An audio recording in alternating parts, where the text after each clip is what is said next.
doing, folks? It's Mitch from Hard Intentions YouTube channel. We also have HARDINTENTIONS.com where we have merchandise, T-shirts, and whatnot.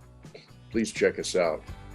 All your patronage to this channel and our website, that means a great deal to us. We're the small guy. You're our vindication. So thank you for that. You know, it's no secret, you know, guys who knew me, guys who know me now, guys that watch my videos, maybe get an idea that, you know, when I was in prison, I used to party. I partied a lot on the street. You know, I used to snort crank when I was younger. Before I went to prison, drink whiskey, take pills, smoke weed. The whole works. Part of the deal, you know. And in prison, I did the same thing, you know. Drink wine, you know, some guys call it pruno. Smoke weed, snort crank, take pills, same shit. Had my own dope most of the time, made money, so on and so forth. You know, I remember being on lockdown for murder, happened in my wing. We had just hit. My cellie and I stayed up almost 5 weeks, snorting speed. They had a free promo for HBO, Showtime, and all these movie channels, and we could get them on our TV. So the whole time we just kept snorting crank and watching free TV. And then when we were done with that, we smoked the last of our weed and took a bunch of pills and slept for a week. And then we came off lockdown. We had already slept for a week or two or whatever.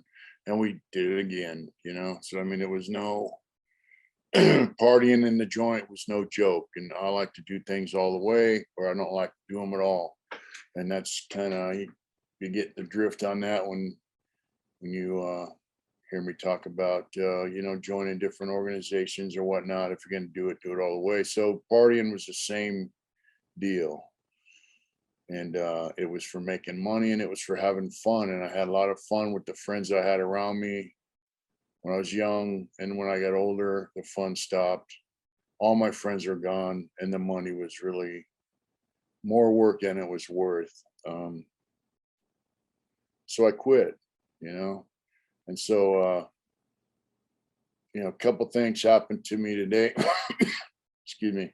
I got a message that from someone I haven't heard from for a while. I did a couple terms with them in prison. Well, a couple of their terms. It was my single term. Spent a lot of years around this guy. Like him. He's a little bit crazy, a little bit strange, but you know, I like him. He's a good dude, and I saved his ass one time. And you know, but he has an addiction problem. And when I got out of prison, I ran into him in Los Angeles, and you know, he was kind of clean, kind of sober, running a hustle, running drag, selling Obama phones, you know, doing other shit, trying to sue Postmates or something for an accident he got in delivering a pizza on his motor scooter. You know, but you know, he helped me out a lot when I was down there. And you know, I'm grateful for that. And I'm grateful for the time I spent in prison with him. But you know, I sent him a message. Excuse me. I sent him a message the other day, and it came back, you know, that hey, he's living in Los Angeles. He's worried about his mental health. Everything costs too much. You know, I think he's on Social Security, disability stuff. You know, excuse me. And so he has limited income, but you know, he's miserable. He's worried about his mental health, and he's, you know, he's smoking that shit, smoking that speed. It's not even crank anymore. It's just speed, meth. And you know, I tell him, hey brother, what the fuck, you know, you need to get out of LA, and you need to quit smoking that shit because they put fentanyl in it to keep you hooked. And sent me a message back saying, yeah, I know about the Fetty. And he said that one person every night, MacArthur Park in Los Angeles, ODs and dies from fentanyl. Every night someone dies under the age of 25 from fentanyl, ODing on it in the park. MacArthur Park's in LA. look it up. It's a notorious place.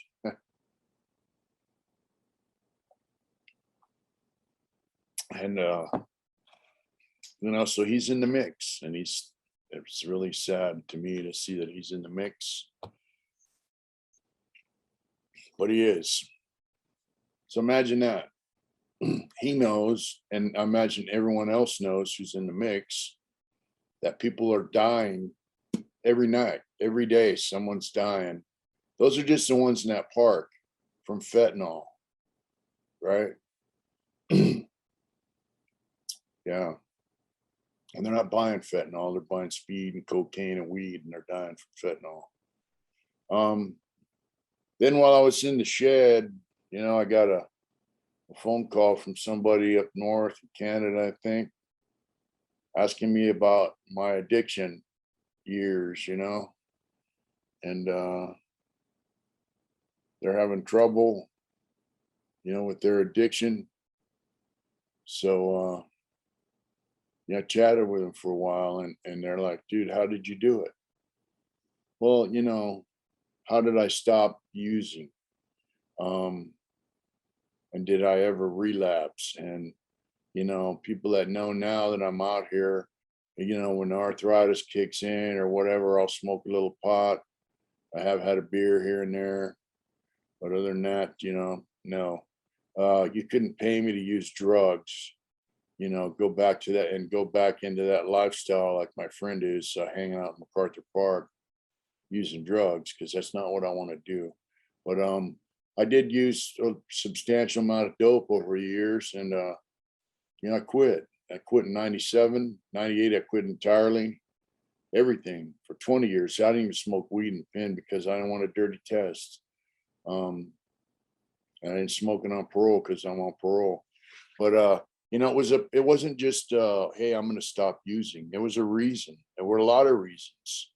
I was selling dope, and I got to the point where I had to threaten people to get paid. And I did get paid, but when you got to threaten dudes, especially guys from your own race, you got to threaten them to get paid, and you see they're paying other races, no problem. Before you, things are a motherfucker. They think I guess you should give them a pass because they're your own. And that ain't why I sold dope. I sold dope to make money. And as far as the party goes, I was not having fun. All my friends were gone, and it just wasn't fun, man. My friend that I was messing around with, doing things with, he went to the hole, got a shoe term. So I flushed a quarter ounce of speed down the toilet, said, I'm done. And I never looked back as far as that goes. But it was a progression, It wasn't just an overnight, I'm going to quit. And, this guy was like, I don't know how you do it. And here's the deal. How much do you value your life? What's your life worth? What's your family worth to you? What's your job worth to you? What's it worth to you? How much do you value having a roof over your head? How much value do you put in having decent clothes and a place to wash them, and a place to wash your ass at the end of the day in a shower? A place to get up in the morning and clean up and cook your breakfast. How much do you value that stuff? Really? How much do you value being able to call someone up and say, hey, you want to hang out? And like, sure. Because whatever value you place on that stuff, those are all necessary things for life. And if you can't stop using, you're going to lose those things. I mean, I work cleaning out homeless camps, and I'll tell you this, man,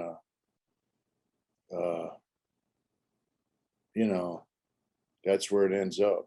You either end up there, or you end up in jail, or you end up dead. So, it's common sense is another reason I quit, because look, common sense tells you I can do this for a short amount of time, and then I'm gonna have to go do shit, so you can get high. costs money to get high, right? And then once the high's over, what are you going to do? Obviously, people that are caught in their addictions have to go out and earn some more money to get high. Well, if you're getting high, you're not working. People aren't going to hire you. I don't want some speed freak or heroin addict working in my job, or someone twacked out, I don't want it. And I'm sure most employers don't. And that's probably why there's so many job vacancies in the country right now. Um, so you're going to have to do some dirt. You're going to have to stand out on the street corner with a sign that says anything helps, because you're too fucking stupid to quit using and get a job. So you're going to degrade yourself and destroy your personality even further so you can get some money to get high again. You're going to live down by the river or in an alley down in Los Angeles in a tent, or worse yet, with a blue tarp tied to a fence, or just rolled up in a blue tarp so you don't get wet, right? I mean, that's where it ends up, so it's common sense. If you're in LA, go down to Skid Row and take a peek, because that's your future if you're using. People don't want you around if you're using. I mean, even your bestest friends, your family members, they might give you lip service over the phone, or if you bump into them, they might be like, "Hey, what's up, Joey, or Johnny, or Susie, or whatever your name is." They'll do a drive-by on you. They might even toss you $5, just to get away from you without offending you, and they might walk away and think, "Damn, what happened to that dude or that chick?" Right? It's common sense. Like I said, how much do you value that stuff? And for me, that shit was, besides not being fun and not being profitable, you know, I got to a point too where I looked at, why was I using in the first place? Yeah, it was fun. When I was young, it was fun. But also, I had a fucking shitty ass life growing up. And, when you grow up in a shitty household, uh, you look for escapes. And so, my shit started with weed and whites, LSD, barbiturates, alcohol, because I was never given the education as a kid that I got as an adult in prison to recognize problems for what they are, and recognize, the fucking emotional trauma that you experience. And you're like, why is my family member, someone who's supposed to be looking out for me, treating me like fucking shit, right? These guys in the neighborhood treat me good. They're partying, right? So partying must be okay. Guys at party treat you good, family treats you like shit. It's pretty logical choice as a kid, because you don't have any coping skills, and all you know is there's some painful shit going on inside your head, and you don't know how to fucking deal with it. There's your escape. You might not say, "I'm gonna go." No one says that. No one says, "Hey, I'm gonna go escape by using some drugs." They just do it because when they're high, they don't feel that shit that fucks them up mentally and emotionally. So, and then, it becomes the addiction, because you don't, coming down is not fun. When you're high, what they say, what goes up must come down, right? Made a song about it. The coming down part sucks. The being down takes a while to get back to normal. And then, so what do? Fuck that. I want to get high again. And there's the cycle. So breaking the cycle, this guy's like, do you ever have the urge, to use? You ever want to go back and use? I'm like, fucking absolutely not. Once I make up my mind to do something, I deal with it. I do it. And I'm going to tell you, it's not easy, yeah. When I first decided to quit using. I had urges to use, and but I never did. I didn't act on it. And so one thing they teaching in programs is that it's called urge surfing. You recognize, hey, I got an urge to use. You ride it out, let it happen, don't act on it. And in a few minutes it passes and you're like, cool, back to fucking program.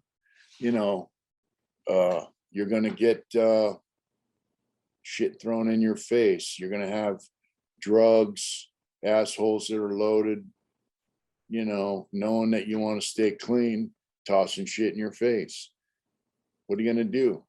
You got to use your head. You know, what are you feeling? And what are you thinking? Right? And that's the problem. You know, there's a song that says, you know, Bob, you know, the doctor said, what were you thinking? He said, that's a problem. I wasn't thinking at all. You know, yeah. So most of us weren't thinking much about anything other than our party, you know, when we were young. So, you know, it's a real life deal. You know, whatever fucking fantasy you live in while you're using, trust me, it's not reality and it ain't real. And, you know, it's not good. Life is much better once you quit using for most of us. You know, I don't know, everyone has their own unique situation and circumstances, but the bottom line is, for me, once I quit using, life got better. No more drama, no more stress, no more, you know, I got the biggest sack, all of it. No more people, you know, sweating your program, trying to get your business because your business ain't dope. It's not their business no more, right? All the guys that want to get loaded all the time, especially the guys that tell, they're not in your business anymore because you're not in the dope business. You're not in the dope game. You know, I remember guys that guy came up to me one time in prison. He goes, man, I had 6 months clean and I went and used. And then there was somebody he didn't share with. And the next thing you know, they were knocking on his door asking for a piss test. And he swears up and down that guy told on him. And fortunately, his shit came back clean. He started going to meetings and got back on the clean track. But just look at that. Right away, he was pointing fingers at somebody he thought was cool, found out they weren't cool, and started, in his mind, they told on him. So that's a dope game. I mean, if that's what you want to be involved in, you can give it a shot, but it's not something that I want to be involved in. I don't like the drama. I don't like the bullshit. I don't like the disloyalty, the fake bullshit. You know, when we used to party, my Sally Dirty Dennis used to tell me, hey, when you got dope, you got no friends. He always told me that. And he said, when the dope's gone, the guys that are still around, those are your friends. You know, and trust me, there's very few of them around. And that's just how it works, man. But it's just something I wanted to speak on, man, because it's an epidemic in this country, especially in LA and California, parts of California, most big cities in the United States. You know, it's an epidemic, man. And the guys selling the shit to you don't give a fuck about you. They just had a big bust down in San Diego. They busted they're bringing like 400 pounds of speed a month through San Diego. I think 100 pounds was for San Diego alone. Can you imagine that much dope in one town? You know, and this is how the dope game goes too, as far as law enforcement. There was a lab named Triple Neck in San Diego. I think it was the 80s, 90s. So Triple Neck Lab did some dirt. They were under investigation. I don't know the whole story with it. Triple Neck Labs, you can Google it and find out what kicked it off. But here's the deal. Federal agents took over the lab and started working in the lab. because some chemicals. It's a laboratory supply house, basically, Triple Neck Labs. And they started letting it be known that you could buy stuff there. These are feds, because I think that's why they got to move in, is they found out this Triple Neck Lab supply had sold some chemicals and shit to some guys, obviously, to manufacture methamphetamine crank back in the day. I think it was ephedrine speed. So the feds get involved, and they continue to sell and let it be known that, hey, tell your friends. You know, before you know it, man, one of my homeboys was in there telling them who to sell the dope or the chemicals to, who to sell the lab equipment to. Yeah, that guy's good. Don't do nothing with that guy. And they're just manufacturing speed like it was legal. And they did it for quite a while. And, so the feds, the government, instead of busting this lab, right, and saying, all right, you guys are going to jail for selling chemicals that are controlled by the government. You're not supposed to do it.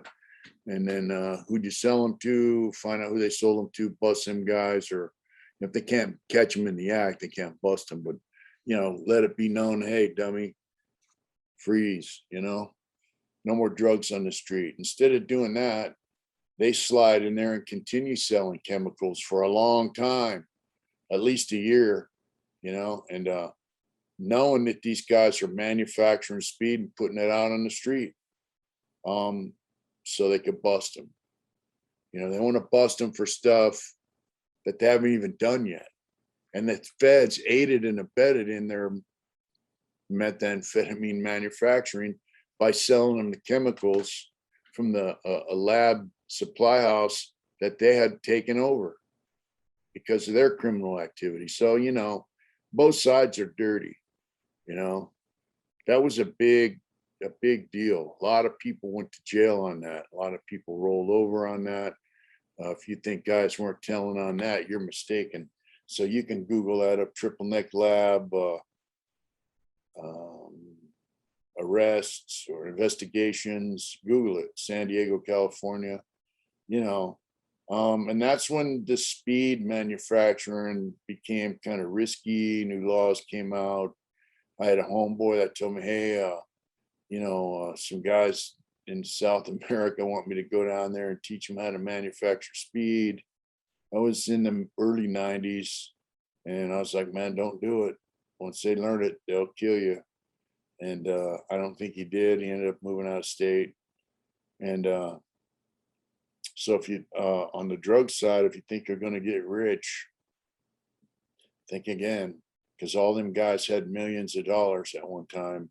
And in the end, none of them had shit and have a pot to piss in. So, easy, dirty money. It's bad money. Clean money, dirty hands. To have that clean money, you got to have dirty hands, or you got to have a dirty suit from sitting in a chair in an office all day. I mean, and for me, especially since I've been out, I quit fucking around in 97. I quit using everything 98. And, so a big thing for me is I can't be responsible for what that shit's doing to people. And I used to see them in there. Occasionally see we call them cluckers, guys clucking around a yard and whatnot. But since I've been out, I'm really thankful that I got out of the mix of that shit, because to make money doing that to people,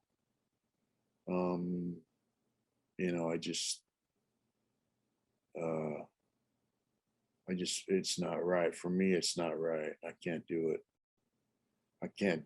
So there are people that can, and they're bringing it over by the ton. So, if you think they're cool, and you think they give a fuck about you or their crew, think again, because and read the news, watch the news, Google shit up. Life in that game don't last long. You get a few good years and then you're through. So just keep that in mind, and keep in mind them under 25-year-olds that are dying every night MacArthur Park from that fentanyl. Next time you think you want to hit that pipe, smoke a little speed, have a good time, that could be you laying underneath the picnic table in the park with guys pissing on you and spitting on you and going through your fucking pockets to see if you got any cash left before they walk away and leave you there, and have your family find out, from the cops or the coroner, that you died OD'd on fentanyl laying in some fucking ghetto park. Man, I remember a dude, he went out to the visiting room, picked up some dope, swallowed it, came back in, said, "Hey, I could taste that shit." And I was the only one that told him, "Hey, take your ass to the hospital, go to the infirmary. He's going to get a case. He's going to lose the drugs, but he's going to live." And there were guys on his door so intent on getting the drugs that were in his stomach. He had like 4, 5, 8 balls of speed in his stomach. And whoever gave them to him, they didn't package it up right. They busted open in his stomach. And these guys are on the door saying, "Hey, man, drink some shampoo." They had him mixing shampoo and drinking it, thinking he would throw up. Stick some bars of soap up your butt so you'll shit. They were doing everything they could to get that guy, to keep him from going to the infirmary, because they knew once he went to the infirmary, the dope was gone. They're going to find it. All the balloons popped inside him, so all the dope evaporated. But it might have turned him into a strange guy. I seen guys that were that happened to before. They were at tinfoil hats and all that shit, but at least they were alive. And so during count, the alarm went off, and you could see across the hall they drug the dude out, and one of his friends convinced the cop to let him out. And he was trying to do CPR on this guy in the tier, and the dude was blue. He was dead. Later on that night, night yard guys were saying, "Man, that's fucked up, man. Some of that dope was mine." I heard that statement, and I said, "Hey, man, that fucking dude's dead." And it really wasn't a crew that I fucked with, but still, I was like, "Dude, that guy's fucking dead." All they were concerned about was they didn't get their shit. So, if your bond with someone is over drugs, it's weak, and it will break. Be honest with yourself too. People you call your friends and your comrades and shit, what is your bond with them? Is it dope? Because if it is, you better really take a good look at it. It's a fucking shame, man. But guys that use nowadays, the whole dope game, they will snitch on you in a fucking second. That's been going on since the drug game's been around, but it's worse now than it's ever been. So, think about that. I'm glad that my friend sent me that message. I messaged him back. And I'm also glad that this guy found my number, gave me a call, because he was having problems. And I don't know if I helped him or not, but it was maybe sometimes just getting stuff off your chest is good, and that's why the NA meetings and AA meetings are good for people that can go in there and get shit off their chest. So anyways, that phone call and that message from my friend today just kind of inspired me to come on here and talk a little about drug addiction. And look, people, if I was still using, I would have never made it out of prison, ever. I would still be there. And I would not be the person I am now. My artwork would have never happened. Nothing I'm doing now would have happened.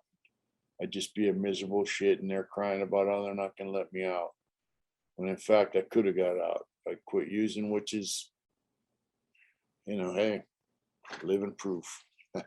Life gets better after that, after the wake up call, So listen, if you need to reach out to people and, don't give up on yourself, man, or what your potential is, And like I said, if you get an urge to use and you're trying to quit, ride that urge out, see where it goes. Just don't act on it. And you'll stop and say, oh, it was an urge. And this, when you go back and use, I call it relapsing. It's never as good as you think it's going to be. It's actually worse. So, there's people out there that will help you. There's people out there that have been through it. They know what time it is. So don't be afraid to reach out. And thank you. Take your sobriety and your life for real, man. Look, we only get to do this once that we know about. So don't waste it. Sitting in MacArthur Park, smoking fucking speed with the 50-50 chance you might OD on fentanyl and die. Don't fucking do it.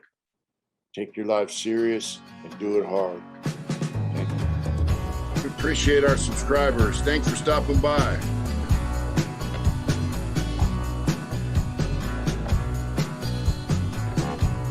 Thank you for watching, folks. Visit us at HARDINTENTIONS.com.